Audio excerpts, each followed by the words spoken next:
Homélie du Père Gilbert Adam sur l'Évangile selon saint Matthieu, chapitre 25, versets 14 à 30. C'est comme un homme qui partait en voyage. Il appela ses serviteurs et leur confia ses biens. À l'un il remit une somme de 5 talents, à un autre 2 talents, au troisième un seul talent, et chacun selon ses capacités. Puis il partit. Le talent était de grande valeur, et c'est la cause de la popularité de cette parabole. L'homme représente le Christ lui-même. Les serviteurs sont les disciples et les talents sont les dons que Jésus leur confie. Les talents ne représentent pas seulement les qualités naturelles, mais aussi les richesses que Jésus nous a laissées en héritage, afin que nous les fassions fructifier. C'est la parole de Dieu, le baptême, la prière du Notre Père, que nous nous adressons à Dieu en tant que Fils unis en Jésus, le Fils qui nous renouvelle dans l'Esprit Saint. Le royaume de Dieu présent et vivant au milieu de nous. Cette parole nous propose de conformer notre vie à la vie de Jésus. Quels que soient les événements joyeux, lumineux, douloureux ou glorieux qui nous sont donnés, nous les vivons avec lui. Nous supplions jusqu'à ce que la joie de la présence de Dieu vienne dans notre cœur. Si nous portons quelque chose de difficile, nous gardons le sourire devant le Christ, vainqueur en nous de tout combat.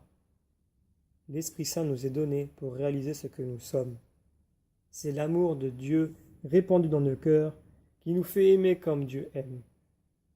Il nous faut grandir en amour, aimer sans limite et sans fin. Nous continuons la lecture de l'Évangile. Aussitôt, celui qui avait reçu les 5 talents s'en alla pour les faire valoir et en gagna 5 autres. De même, celui qui avait reçu 2 talents en gagna 2 autres. Mais celui qui n'avait reçu qu'un alla creuser la terre et cacha l'argent de son maître. La parabole insiste sur l'attitude intérieure avec laquelle il faut accueillir et faire fructifier ce don. La grâce de chacun est une grâce personnelle qu'il nous faut recevoir de Dieu qui nous a donné des merveilles. Le talent que nous avons reçu, il nous faut l'accepter, avec les qualités que nous avons reçues, telles que nous sommes. C'est le trésor que Jésus nous a confié. Que nous ayons reçu 5 talents, 2 talents, ou qu'on n'en ait reçu qu'un seul, le talent est un très grand capital. C'est de notre vie dont il s'agit, de vivre ce que Dieu nous propose, dans l'action de grâce et dans l'amour. Il nous faut entrer dans notre mystère, le découvrir peu à peu, l'habiter et en vivre. Il nous faut rejeter la peur. Le serviteur qui a peur de son patron et craint son retour cache les pièces de monnaie sous terre, mais celle-ci ne produit aucun fruit.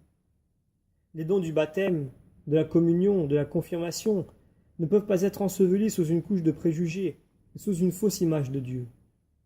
La parabole souligne les bons fruits portés par les disciples qui l'ont fait fructifier en le partageant. Nous terminons la lecture de l'Évangile. Longtemps après, le maître de ses serviteurs revint et il leur demanda des comptes. Celui qui avait reçu 5 talents s'approcha, présenta 5 autres talents et dit « Seigneur, tu m'as confié 5 talents, voilà j'en ai gagné 5 autres. » Son maître lui déclara « Très bien, serviteur bon et fidèle. Tu as été fidèle pour peu de choses, je t'en confierai beaucoup. Entre dans la joie de ton Seigneur. » J'ai eu peur et je suis allé cacher ton talent dans la terre, nous dit la suite du texte. Le voici, tu as ce qui t'appartient. Enlevez-lui donc son talent et donnez-le à celui qui en a 10. Ce que Jésus nous donne se multiplie en le donnant. C'est un trésor fait pour être dépensé, investi, partagé avec tous. Le talent de l'homme qui le cache n'a pas été habité dans sa profondeur. Son mystère n'a pas été découvert. Et il lui est impossible de dire « Merveille que je suis, merveille que tes œuvres ». Chacun est unique. Jamais une personne semblable à nous ne naîtra sur la terre. Aux yeux de Dieu, nous sommes irremplaçables. Encore faut-il que nous habitions ce que Dieu nous donne. que nous soyons heureux de notre vie, que nous soyons heureux de la situation dans laquelle nous nous trouvons. Dieu, mon Père, m'aime infiniment. Le message de Jésus porte sur la responsabilité avec laquelle nous accueillons le royaume de Dieu. Une responsabilité envers Dieu et envers l'humanité. Marie, en recevant le don le plus précieux de tous, Jésus lui-même, l'a offert au monde avec un immense amour. Lui demandons de nous aider à être des serviteurs bons et fidèles, afin de pouvoir prendre un jour part à la joie de Jésus, le Fils unique. Nous demandons la grâce à Dieu d'habiter ce que nous sommes pour vivre d'amour et d'action de grâce.